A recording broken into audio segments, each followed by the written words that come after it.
right, it is my pleasure to introduce Katie Mehnert. Katie is an American entrepreneur, business author, and speaker who is the founder and chief executive officer of Pink Petro, yes, now known as Ally. It's a global social media platform created for women professionals in the energy industry. Katie received a Bachelor of Arts degree from Louisiana State University in 1997 and later attended Jesse H. Jones Graduate School of Business in 2009 for executive education in energy. She is also a graduate of the Center for Houston's Future. Katie was named a top 40 under 40 in the Houston Business Journal, a top woman to watch in energy, and a top 50 Houston woman. She's also received the Vanguard Award for developing a pool of talent in STEM careers from Girls Inc. and the recipient of the YWCA's Top Woman in Energy. Let's welcome Katie, guys. How is everybody? I'll do that again. How is everybody? All right. Where are my Texans in the room? All right, we got some Texas here, all right. My name is Katie Mehnert, and I'm the founder and CEO of a little company called Pink Petro. And I want to talk to you today a little bit this morning about the energy workforce of the future. We've talked about tech, we've talked about money, two things that are very sexy. Now we're going to talk about the people who make our industry move forward. But we're also going to talk about the premium we're going to pay for those people now and into the future and while we transition to the new future. So a little bit about me. I am a Louisiana girl, born and raised in New Orleans, Louisiana. My father in the 1980s promptly told me, "Don't you get into this business, young lady. You can be a lawyer or a fisherman." Because at the time, seafood was good and the bankruptcies were good. But I defied him, and several years later, got into the energy business. I've testified on Capitol Hill. I'm now working with the Department of Energy as an equity and energy ambassador. And I've traveled the world previously working for Shell and BP in health and safety and operational risk. And it was when I was in the industry that I got this great idea. Now, anybody in here an entrepreneur? Been an entrepreneur? Where's Tom? Yes, okay. You know what it's like. You see a niche, you see a problem, you go after the niche. Next thing you know, you're created a business. Well, I was sitting next to Bubba. That's his name, because I don't remember his name. He was about 40 years older than me, and we were sitting in first class, and I was on my way back from London. At the time, I was working for BP. And he looks at me and he says, "Where's your wife? Where's your husband? Where's your daughter? What are you doing here?" That was the first question he said to me. "Where's your spouse?" Any ladies in the room ever get that? So I sat there for a moment, a little puzzled, realizing that we hadn't left the tarmac of Heathrow Airport. It was 2013. And I realized, this is going to be a long trip. And you have to understand, I've flown all over the world. So being the only woman in first class has been a challenge, but it wasn't just me in first class. There were several of us in first class. So I sat next to Bubba, and he enjoyed some bourbon. And then he said, the kicker of all kickers, "What's a pretty young lady like you doing in a dark, dangerous business like oil?" First of all, I took offense to young lady, although now that I'm 45, I would love to be a pretty young lady. However, the real kicker was dark and dangerous.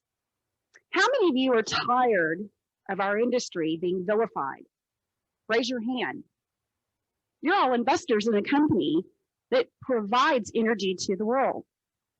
We heat homes, we lift economies out of poverty, we do great things, but we are often misunderstood. And so it was there. I joined Bubba. He had bourbon. I had 4 glasses of red wine. And I got drunk, coming up with a great idea. And that idea is now a revenue producing business that is geared at helping the energy industry address its workforce gaps in the future. So you're all saying, I just laid off 40%, or I'm seeing mass layoffs. This lady's crazy. In 2015, when we launched, as oil was taking its epic fall, the company grew 40%. Oil went from 50 to 26, and we grew another 40%. Last year, we grew 95%. So you say to yourself, how is it that this pretty young lady is making money? And I'm here to tell you that intellectual capital on top of technology is what's going to drive the future. So my predecessor stood up here and talked about tech. And it's very important. It's a very important aspect of what we do and what we're going to do in the future, because data is the new oil. Look at the data that you're getting today and the data that might be stolen from you today, from the things that you do online.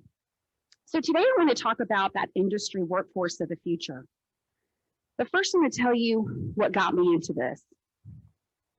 People care about things bigger than themselves. So that's Allie Mehnert, and that was in 2013, the year that I came up with Pink Petro.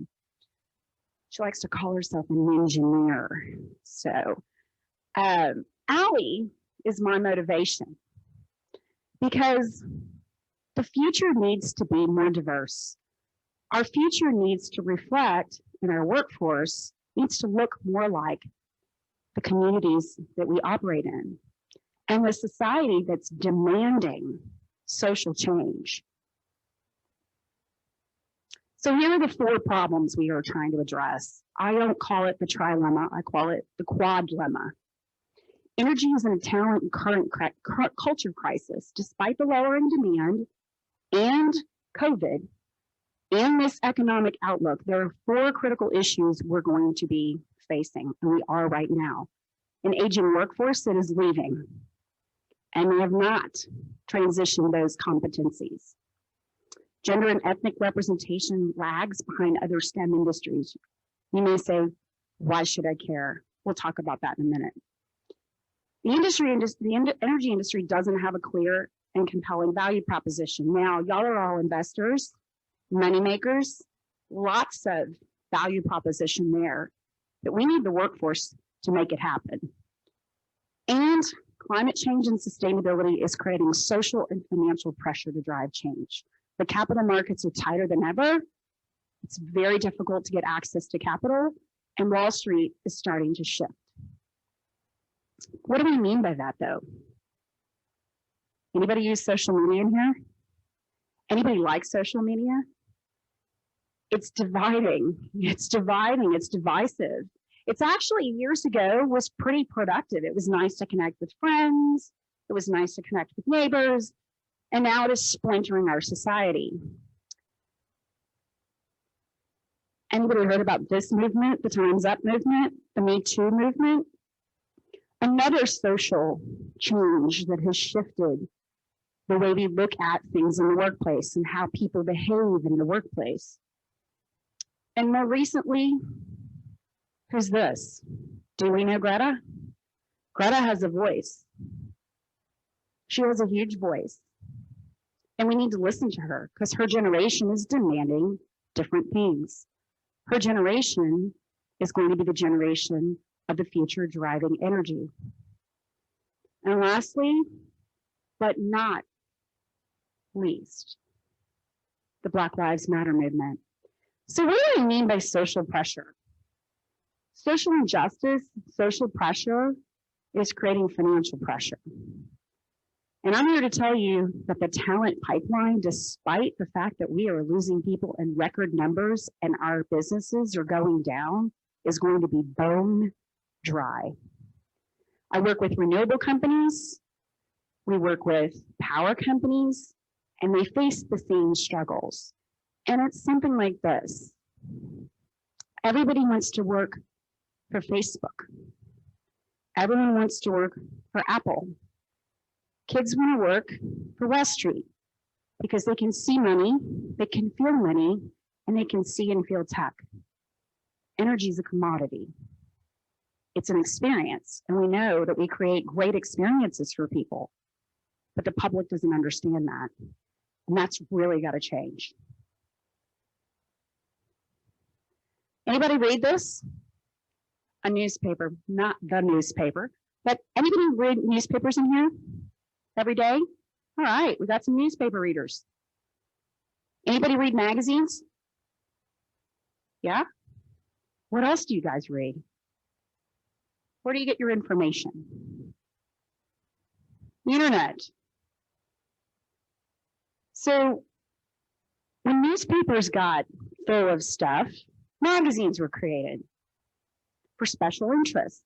Golf magazine, gardening magazine, teen magazine. And then the internet came up. And what do we have now? We have Facebook, Twitter, LinkedIn. The real hot place to be right now is online, streaming. Anybody stream? Anybody watch their streaming? Okay, so we got some streamers in here. Do you pay for that? You pay for that. Is it ad free? Mostly. So with social media, you are the product.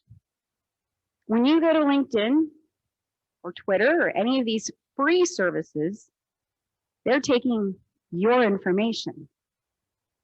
Sounds like a deal, right? That's how they make money. And then they push more ads to you. But really where things are is the rise of the micro community. Anybody know what a micro community is? A micro community is like a group on Facebook. So does anybody maybe get on groups, neighborhood groups, things like that? The difference is a micro community on a social media platform is being monetized by the social media platform.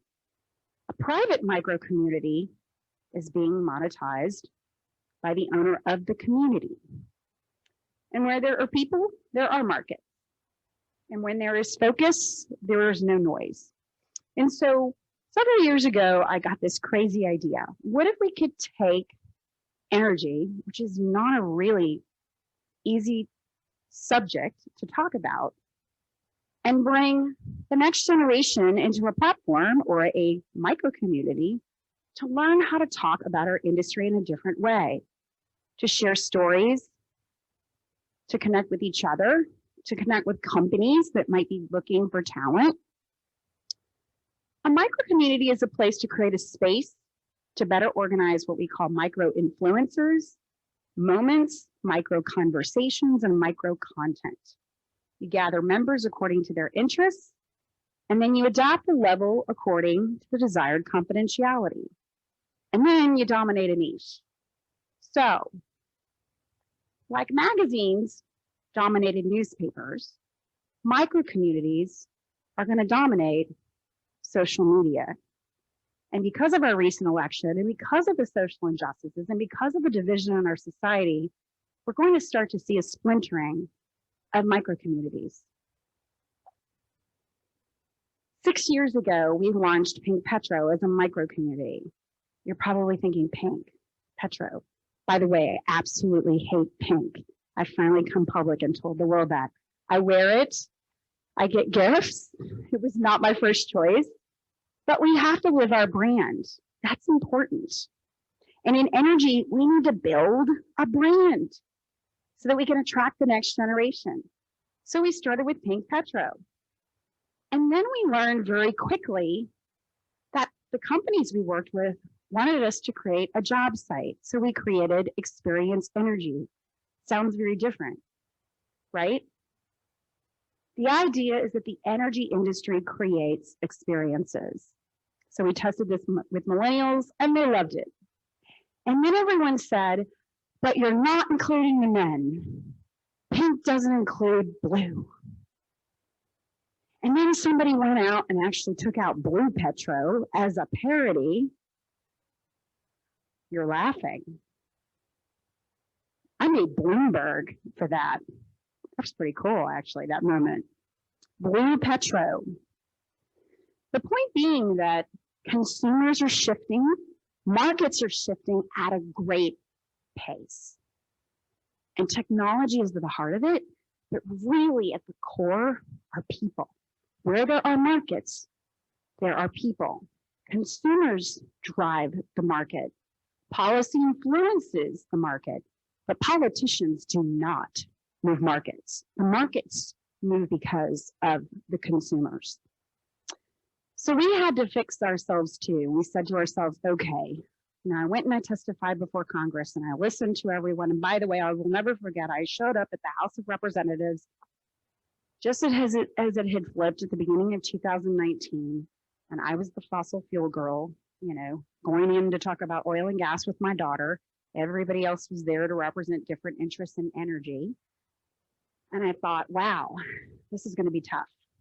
And it was a little tough. It was a little easier though, because I think having my daughter there definitely helped by humanizing what we do. And you know, I got to sit next to some of my colleagues and we got to talking about the clean workforce of the future. What does that mean? And unfortunately, when we hear the words clean, everybody thinks green and everybody thinks Green New Deal. And I said, well, how about natural gas? How about LNG? Bridge fuels? We started having those conversations. And then the more we sat together, we realized we all have a problem. We cannot attract the next generation. We are facing a shortage because talent is going to tech and talent is going to Wall Street. And that is why energy talent will be a premium in the future. And that is why I sat down and said to myself, okay, I have got to rebrand. What am I going to do? And so sometimes the answer is right in front of you, Mom, is what she said to me one night. She looked at me, Mom, you're stressing out. Why are you stressing out? Mom's trying to figure out what she should do.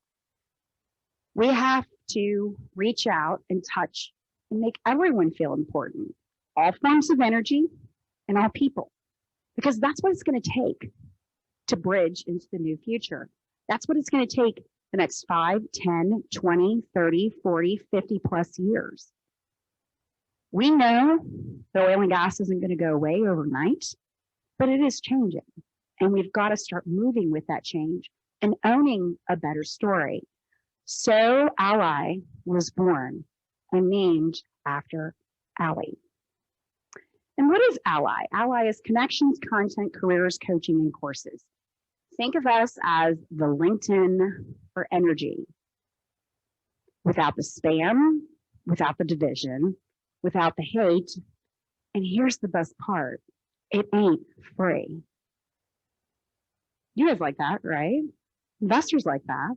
It's a cash generator. And the point being that if I can pay for my streaming services, my magazines, minus ads, and I can get the kind of content I really want and be in a community that matters to me and have great conversations,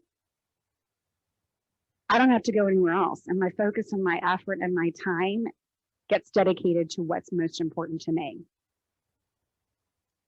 So Ally launched earlier this year. We were really lucky and we were crushing it. We've been crushing it for the last few years. And in the first quarter, had our best quarter ever in the history of the company. And in the second quarter, like everyone else, had their worst quarter ever in the company history. But it gave me as an owner the opportunity to pause, to shift, to clean up the mess that I created through the growth that we had, and to really shift the brand. Because it was something that was inside of me saying, we've got to find a way to reach everybody. But we also need to cut through the noise of what is provided today. So we say, ready for the energy transition? Join us. We're leading it. That word, energy transition, means different things to different people. But let me tell you what it means to us. It means all of it matters. It means we're going to be living in a world full of fossil fuels for a while. But it also means we have a workforce we need to transition to other parts of energy so that we can retain those individuals and give them careers. It also means we have to look to the future. We are in a war for talent.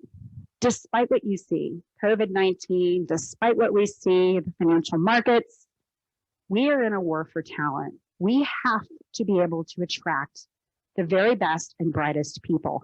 And you might say, but we just talked about technology. We're going to tech our way out of this. Sure, we're going to see operational improvements, but we're going to need intellectual talent that's going to drive the innovation for the future. Core features of what we do. We have courses. We do some recognition and awards. We have the ability to give members the ability to publish content that you can find through Google search. We have coaching, jobs, networking, all kinds of great things that you would think of, but nice and clean, no ad machines beaconing you for private information. We don't steal your info. We don't sell your info. And in a hate-free, spam-free environment. Key milestones. So we launched in the middle of the price drop. 2016, we became a recognized brand on all social channels and saw a 40% increase in revenue. We launched the careers division in 2017. Hurricane Harvey wiped us out and my house. The Me Too movement totally ramped that back up, and we saw a 40% increase in revenue that year. Last year, we landed our first power and solar customers, and we achieved $1 million in revenue, a 95% increase. And then this year, we've shifted to Ally to address the energy transition and wider workforce challenges. And right now, I've been pursuing some investment and M&A discussions. I raise all this to say one thing. The energy industry, irrespective of the transition, is $1 trillion business. The jobs piece of it is $1 billion business. And it's a long-term thing. Energy is the currency of life. I can't take credit for that. The dude said that. Do y'all know who the dude is? The dude? You know who the dude is. Dude! Do y'all know who the dude is? Come on. You guys know who the dude is, right? This crowd's got to know who the dude is. Give the dude some proud. Yeah. So dude's got cancer, sadly. He announced that not too long ago. So you know what's funny about the dude? Did you know that the dude is pro-oil? He actually believes we need all of it.